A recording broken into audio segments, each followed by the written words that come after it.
We are less than 48 hours away from NASCAR cars being on the racetrack. Yes, the first practice for the Daytona 500, Wednesday at 10:05 local time, I believe. So we are inching closer to the season.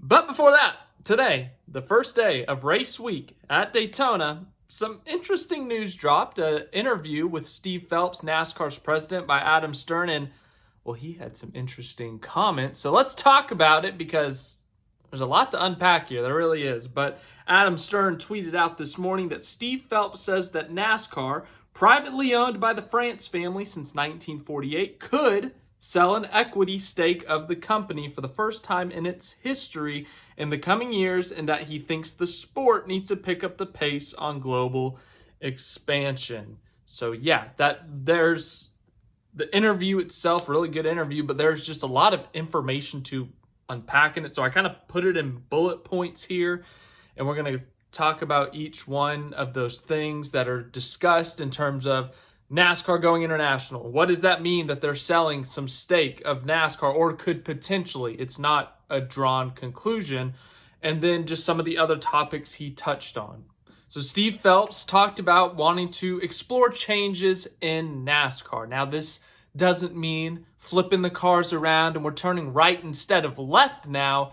No, this means a variety of things. He wants to explore changes in terms of, as I said, going international. We're going to Mexico this year, the Cup Series and the Xfinity Series.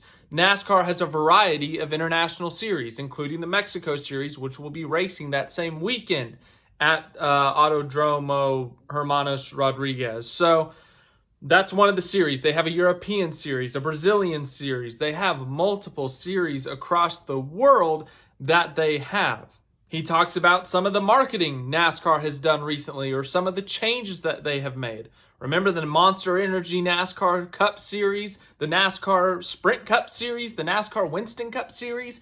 We no longer have that. We have the NASCAR Cup Series, and there's Premier Partnership, which is right now it's Coca-Cola, Busch Beer, Xfinity, I think, because Geico has left now. So we have Premier Partnership, and that is essentially, you know, you get to be the official brand or the official soda, the official insurance company, the official internet provider, whatever it may be. You get to be that for NASCAR. You get your logo put on the grass of every single racetrack. You probably get some preferred things. Money-wise, it helps you out a lot. I don't know the specifics, but NASCAR has shifted the business model for the Cup Series sponsorship in a sense. He talked about the changes, not just in terms of international with the schedule, but, you know, kind of having a very diverse schedule in terms of the types of racetracks NASCAR goes to. NASCAR in the last 5 years alone, they've expanded how many road courses they go to. They go to a Formula One track now. NASCAR has done a street circuit in Chicago. They put dirt on Bristol. They've returned to some of the classic tracks, the grassroots tracks like North Wilkesboro and Bowman Gray Stadium. So from almost every single aspect, NASCAR has really expanded their horizons in terms of their scheduling. So we talked about some of those changes that have happened. And then in terms of TV, there's a new TV deal, and that includes a streaming company. It's Amazon, so they're a little bit of an everything company, but Amazon's going to exclusively stream NASCAR Cup Series races in the summer, how they've expanded in that front.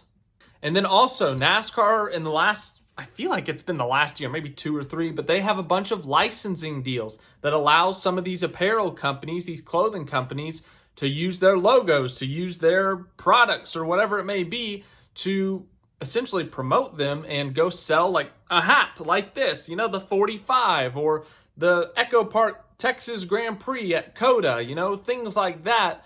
And now it's on a jean jacket. It's on a cowboy hat. I don't know. I'm throwing examples out. I don't actually know the exact products. I'm trying to give you examples here.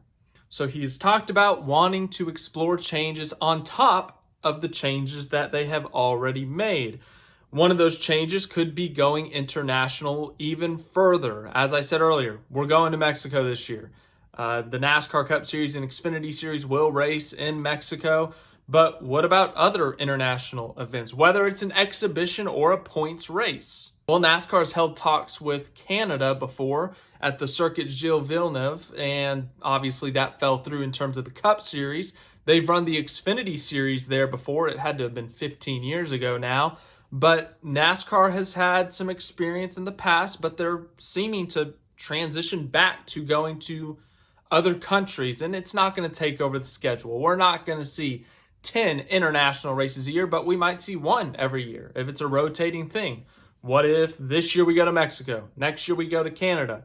Phelps also talked about wanting to go to Europe or wanting to go to potentially Saudi Arabia. They are making this insane new track. I can't remember where in Saudi Arabia, but it's like 20 stories in the air is one of the turns. It's insane. It looks like insane is the right word. You'll never see a racetrack like it ever again, I don't think. It's going to be something, and NASCAR was on their little bulletin board of future races. So that could be a potential place that they go. Now, that track itself won't be ready for another decade or half decade, so that's not happening next year. But in terms of NASCAR wanting to expand their horizons internationally, whether it's Canada, going back to Mexico, going to Brazil. This is a topic that has hit recently because Brazil's name has been thrown in with the Clash, the preseason race that was held at Bowman Gray Stadium this year. So would NASCAR potentially shift Bowman Gray to the All-Star slot and then use the preseason as an international slot maybe? Especially like Mexico's next door. They're right there. And it's a little bit of a longer drive. Mexico City's a little further south. It's not too far south, but it's going to take some time to get there. But when you have to go to Brazil, if you have to go to Europe, the Middle East, Asia, anywhere that's not Mexico or Canada, it's going to be a long haul. It's going to take a lot of time to get there. It's going to take a lot of money. It's going to take a lot of effort to get to these places. And you need time on the front end and the back end. And what better time to do it than the preseason, honestly. You can put it in January. You have a couple weeks leading up to it to get ready, to get down there, get everything set up. Then you can get out of there. You can take an extra week or two before the Daytona 500. I'd say that's a viable option. But NASCAR, they're looking to go more international than they already are in terms of racing, and not just their series that I mentioned earlier. I mean, in terms of the Cup Series. Could we see the Cup Series in Brazil next year? Could we see them in Canada next year? Could we see them in Europe at some point? In the Middle East at some point? There's a lot of options. And Steve Phelps has kind of talked about wanting to expand that global footprint, kind of like what the NBA and the NFL have done over the years. The NFL and the NBA are almost all in the United States, except for like the Toronto Raptors. I think that's the only non-United States team. And they're pretty close to the border, obviously. But still, it's a Canadian team.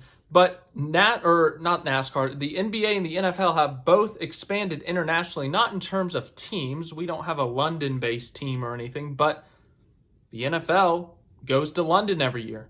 They go to Germany now. They're going to Australia in 2026. They're going to, I don't know where else.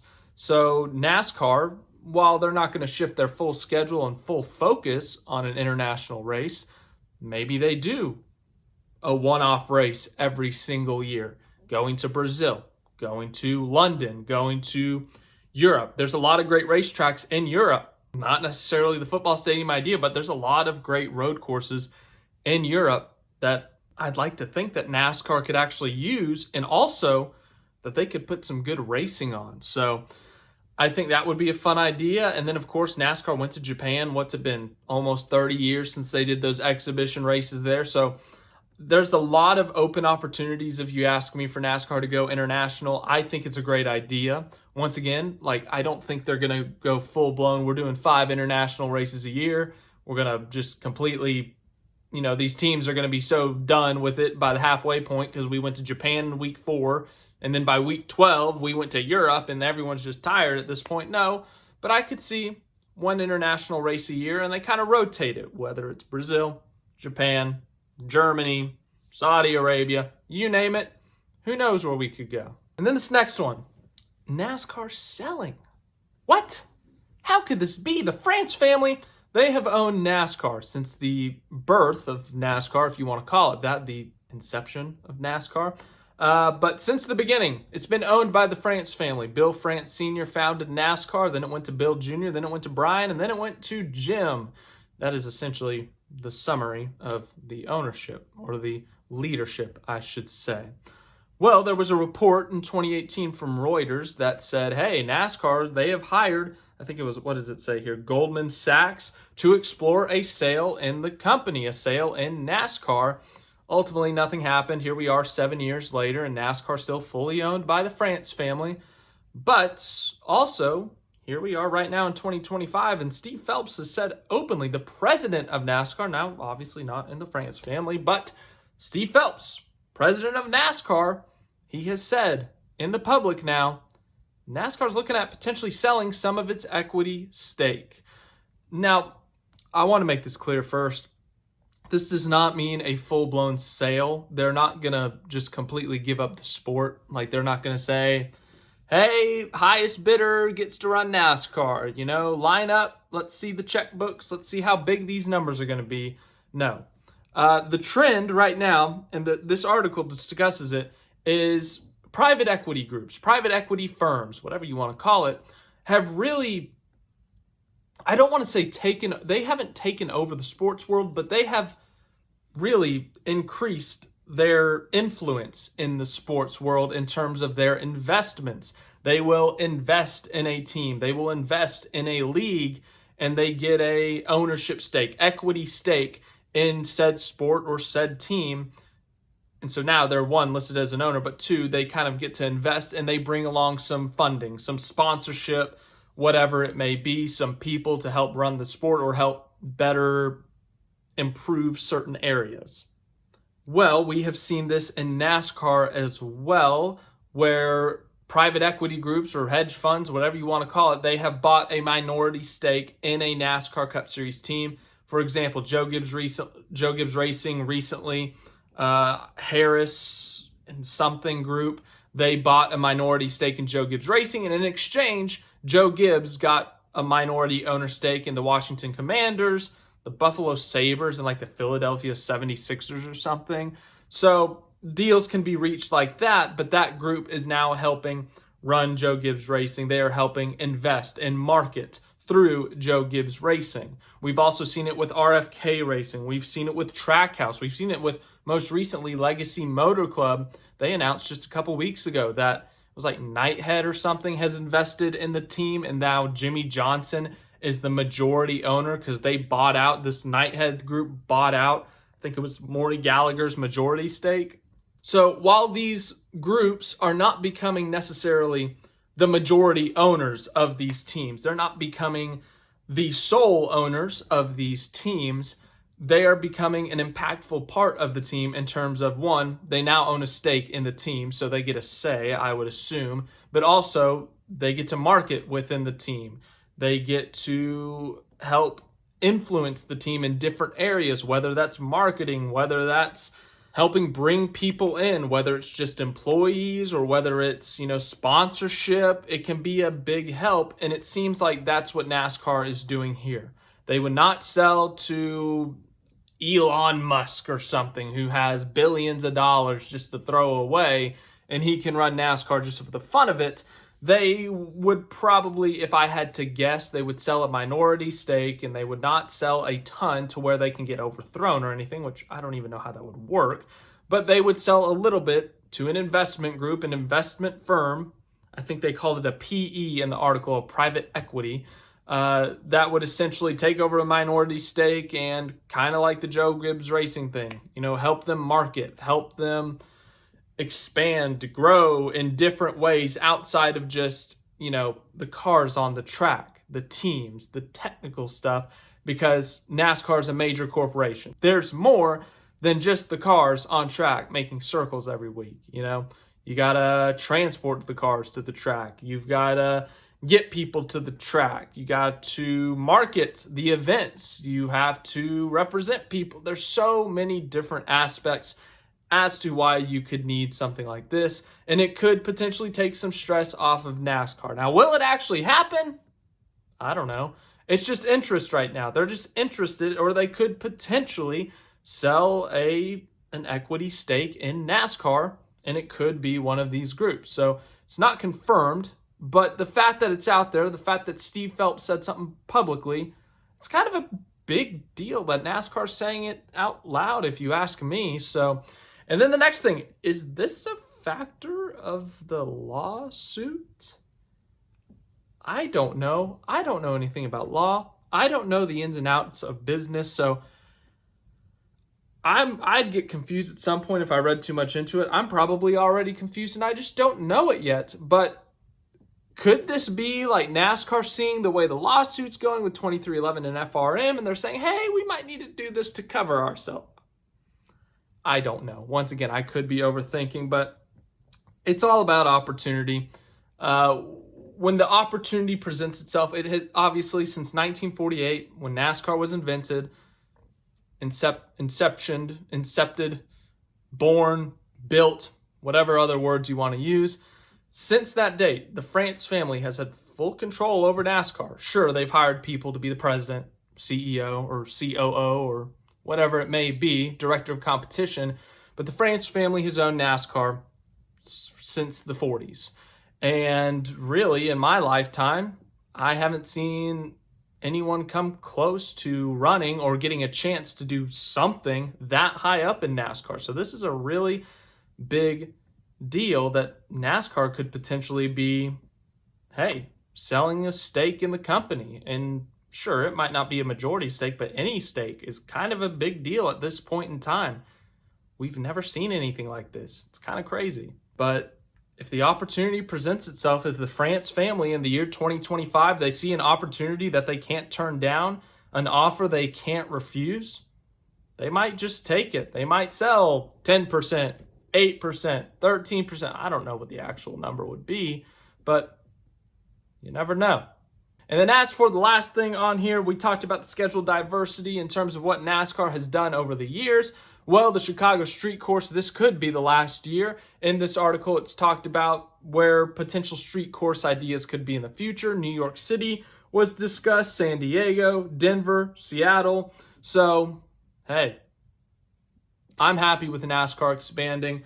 As I said in our live stream a couple of weeks ago, or maybe it was last week, I can't remember when, I said I think NASCAR's done a great job balancing. They've done a great job balancing towards the new fans, trying to find new fans, going to markets, areas that they haven't been before or they haven't been to a lot, trying to get new fans in a sense, trying to do something different. But they've also done a really good job of going to their oldest fans, their most loyal fans, and, restoring North Wilkesboro, going to Bowman Gray Stadium. I think they've done a great job on both ends. A lot of people are going to disagree with me. I can't wait to see what the comments say on this one. But anyways, thank you for watching this video. Where could this go? Will NASCAR actually sell? Is my first question. How much will they sell? I still don't think it'll be a majority. And then 3, where will they go internationally? If they go international, more than Mexico. I think Europe's fun. Just saying. But anyways, let me know what your thoughts are. I will see you guys in the next video. Interesting topic. It's Daytona 500 week, and we got cars on track in just a couple days.